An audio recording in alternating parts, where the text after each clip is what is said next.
You need not fear the result of 100 battles if you know yourself, but not the enemy. For every victory gained, you will also suffer a defeat. If you know neither the enemy nor yourself, you will succumb in every battle. Let your plans be dark and impenetrable as night, and when you move, fall like a thunderbolt. Supreme excellence consists of breaking the enemy's resistance without fighting. Victorious warriors win first and then go to war, while defeated warriors go to war first and then seek to win. In the midst of chaos, there is also opportunity. The greatest victory is that which requires no battle. Thus we may know that there are 5 essentials for victory. He will win who knows when to fight and when not to fight. He will win who knows how to handle both superior and inferior forces. He will win whose army is animated by the same spirit throughout all its ranks. He will win who prepared himself waits to take the enemy unprepared. He will win who has military capacity and is not interfered with by the sovereign. Treat your men as you would your own beloved sons, and they will follow you into the deepest valley. Move swift as the wind and closely formed as the wood. Attack like the fire and be still as the mountain. When the enemy is relaxed, make them toil. When full, starve them. When settled, make them move. Who wishes to fight must first count the cost. So in war, the way is to avoid what is strong and strike at what is weak. To win 100 victories in 100 battles is not the acme of skill. To subdue the enemy without fighting is the acme of skill. What the ancients called a clever fighter is one who not only wins, but excels in winning with ease. The wise warrior avoids the battle. The whole secret lies in confusing the enemy so that he cannot fathom our real intent. One may know how to conquer without being able to do it. Rouse him and learn the principle of his activity or inactivity. Force him to reveal himself so as to find out his vulnerable spots. If you know the enemy and know yourself, your victory will not stand in doubt. If you know heaven and know earth, you may make your victory complete. He who is prudent and lies in wait for an enemy who is not will be victorious. Thus the expert in battle moves the enemy and is not moved by him. If your opponent is of choleric temper, seek to irritate him. Pretend to be weak that he may grow arrogant. Attack is the secret of defense.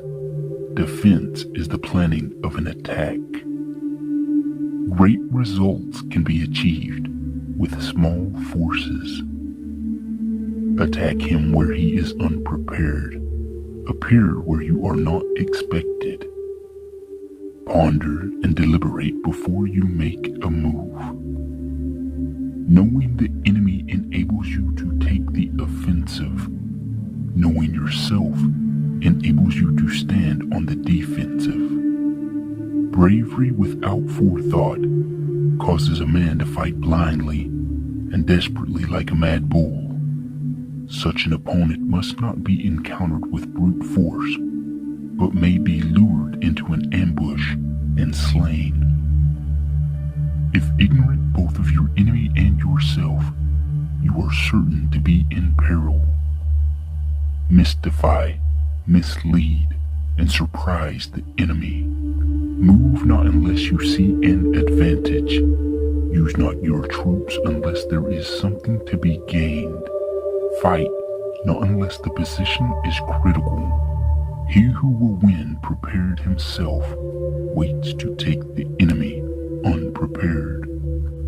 Never venture, never win. If his forces are united, separate them. It is easy to love your friend, but sometimes the hardest lesson to learn is to love your enemy. But a kingdom that has once been destroyed can never come again into being, nor can the dead ever be brought back to life.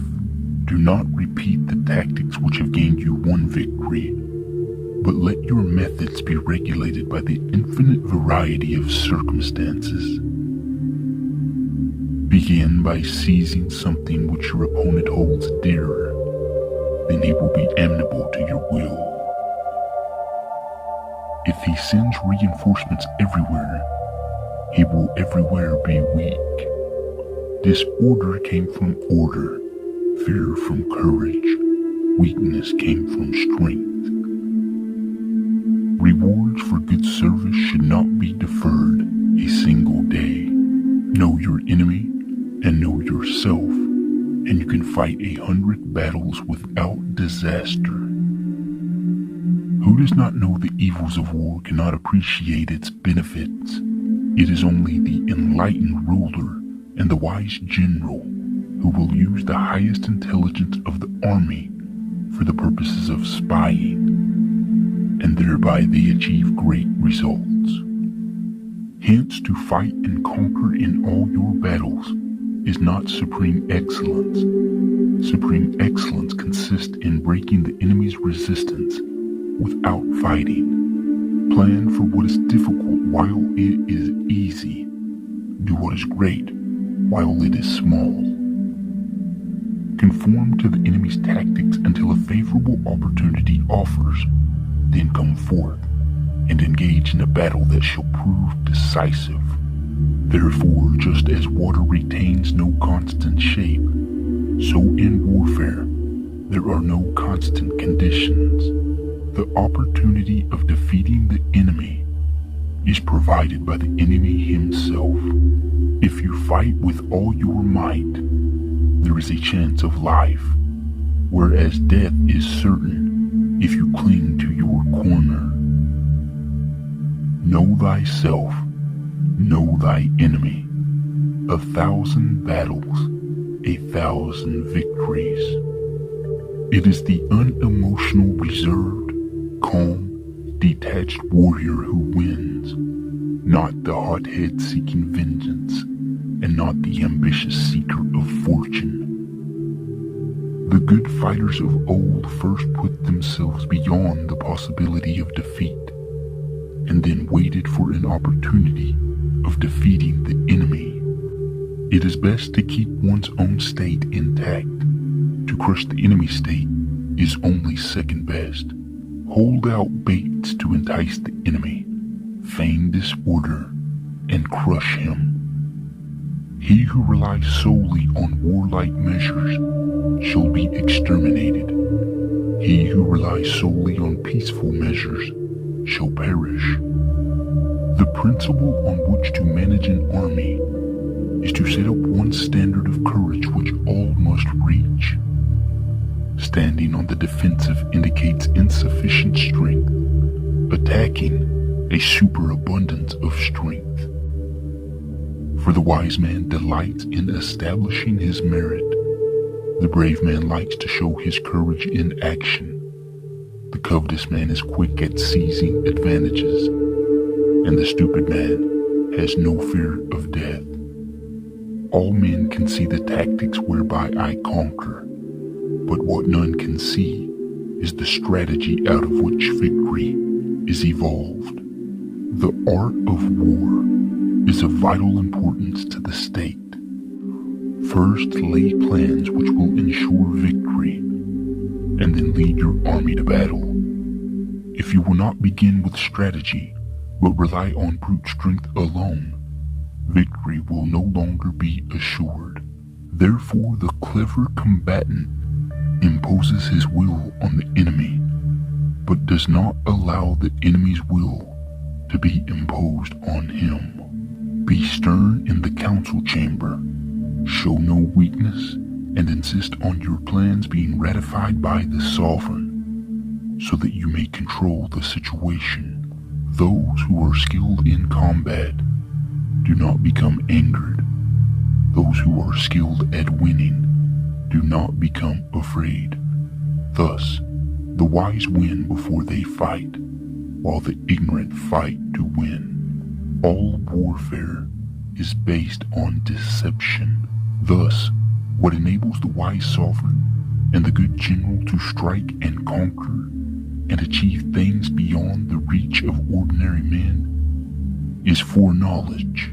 He wins his battles by making no mistakes. Making no mistakes is what establishes the certainty of victory, for it means conquering an enemy that is already defeated. A leader leads by example, not by force. It is the rule in war, if our forces are 10 to the enemy's 1, to surround him, if 5 to 1, to attack him, if twice as numerous, to divide our army into 2. If you know the enemy and know yourself, you need not fear the result of 100 battles.